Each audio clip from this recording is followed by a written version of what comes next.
All right, welcome back to the channel. Jermel Charlo versus Erickson Lubin, the rematch. And the WBC seems like they are working to put that in place. WBC says that Erickson Lubin is one fight away from being the mandatory for Erickson Lubin. And Kevin Cunningham, the trainer of Erickson Lubin, is verifying or saying that it is Erickson Lubin that is the boogeyman in 154 pounds because Jermel Charlo doesn't want him, nor does any of the other champions or the contenders at 154 pounds. Let's talk about the potential of a Jermel Charlo Erickson Lubin rematch and what Kevin Cunningham has to say about the boogeyman status of Erickson Lubin in this video.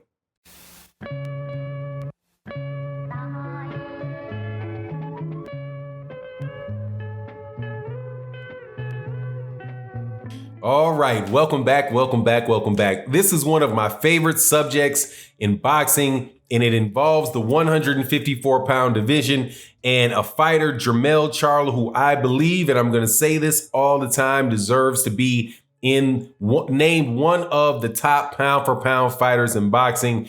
It is a crime that these dudes over there at ESPN and Ring Magazine do not recognize what this guy has accomplished in the sport of boxing.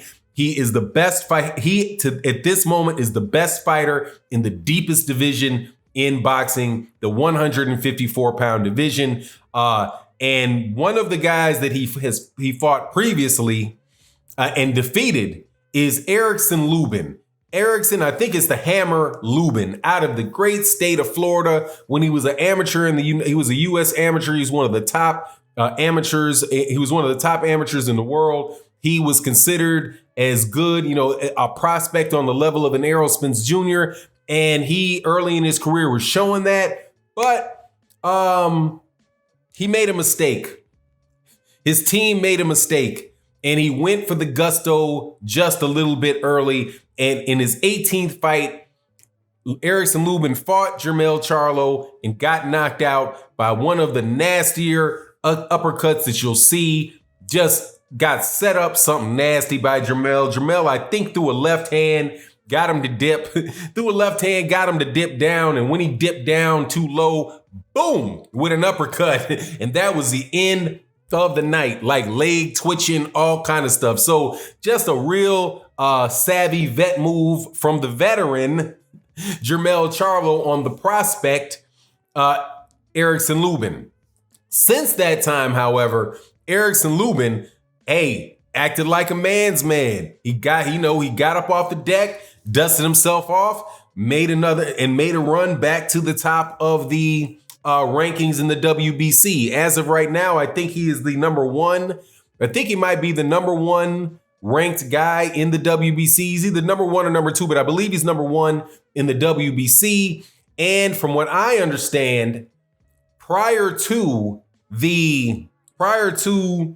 this whole virus and the shutdown of boxing, that the WBC was going to order a title eliminator between Tony Harrison and Erickson Lubin. Right now, Tony Harrison is the guy that just split with Jermel Charlo. Right, Jermel Charlo, he beat Jermel Charlo by decision the first fight. I respect the decision, but I thought Jermel Charlo won the first fight. But the second fight, there's no question, Jermel Charlo knocked him out. So after that happened, you had two guys who had both been knocked out by Jermel Charlo that were in place to fight a title eliminator to become the mandatory for Jermel Charlo.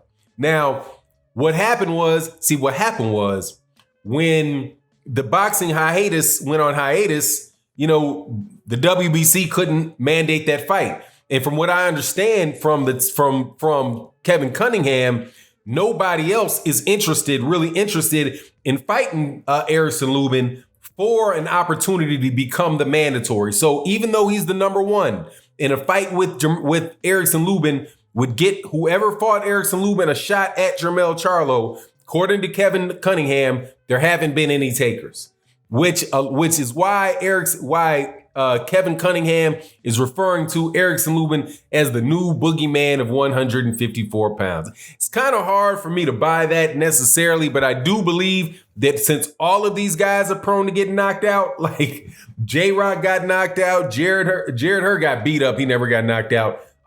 Jason Rosario has been knocked out.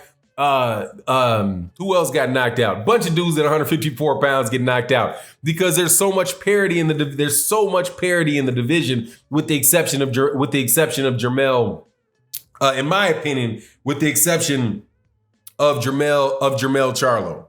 So what is Erickson Lubin going to do? Erickson Lubin is more than likely going to get another shot at Jermel Charlo, but we know what he's going to have to wait for that. Not just going to have to wait for it because of what's going on, with this whole virus thing, right? Because right now, I think it seems like boxing is starting to get its feet underneath it, and I think all of the promotional companies, or boxing organizations, because PBC technically speaking is not a promotional outfit, but a boxing platform, words.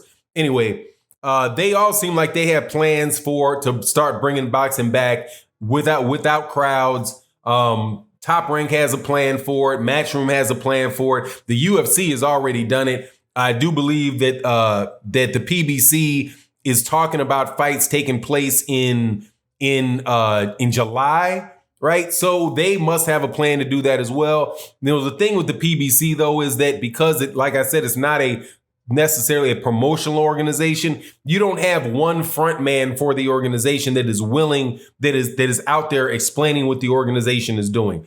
Unlike all the other promotional outfits, because all of the other promotional outlets have that lead promoter, Bob Arum, Oscar De La Hoya, Frank Warren, Eddie Hearn, Kathy Duva, right? They all have one person that they can tell they can say and speak to the media about what's going on. The PBC doesn't have that, but still I assume that they have these plans that they're working through with the networks, and they will also reveal, the fights coming up. But I don't think that is the biggest issue that is going to hold up Erickson Lubin from fighting Jermel Charlo. I think the big issue is going to be the fact that Jermel Charlo already has somebody in his sights, and it is a fight that I think definitely needs to happen. That is a unification fight for the WBA, the WBC, and the IBF 154-pound title with Jason Rosario, the guy that just got done knocking out J-Rock. That will unify all three of the belts. And I think that is the plan that not only should happen, but the plan that most likely will happen. And it would be a fight that would take place. And this is just me going off my feeling. I think that this is going to be something that is one of the quicker fights to happen after we return from the sport, from this hiatus. And I think that also works for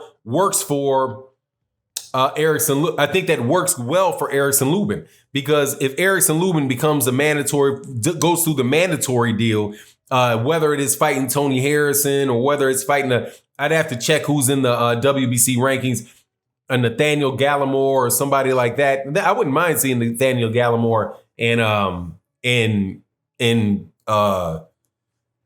Erickson Lubin. I think that would be a good fight. I'd pick Erickson Lubin to win it, but But anyway, that is what I think is going to happen. That's a good thing for Erickson Lubin if that fight takes place, because then when he fights Jermel Charlo,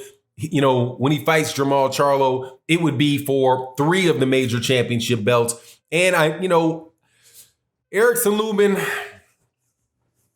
I don't know, man. As far as the fight itself, now the last portion of this, let's talk about the actual fight that would take place between Jermel Charlo and Erickson Lubin if they fought again. Now, unfortunate for Erickson Lubin, believe that the fight would turn out the same way. It might go long. I believe that it would go a little longer. It might, go a little longer. It might not be as severe, a straight out knockout, but I think that Jermel Charlo is just I think Jermel Charlo is in his prime, and that he is not only physically still in his prime, but as far as his experience goes, having had those two fights with Tony Harrison, and showing what he can do when faced with adversity. I think that at this stage in Jermel Charlo's career, I think his talent level, his skill level, and his experience level is still going to be too much for Erickson Lubin. And Erickson Lubin would be better pumping his brakes a little bit. Maybe go not now, but he's in that position and looking for that fight again with Jermel Charlo, and I can't besmirch him that. I can't criticize him for that. It's just that, it was too early then. It was definitely too early at 18 fights.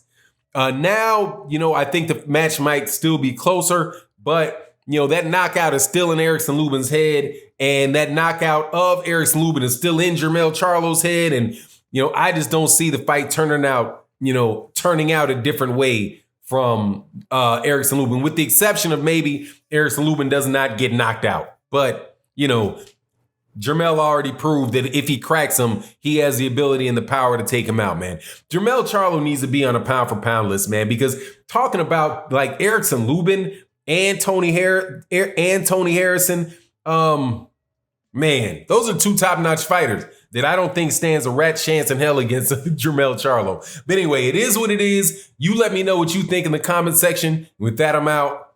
Peace.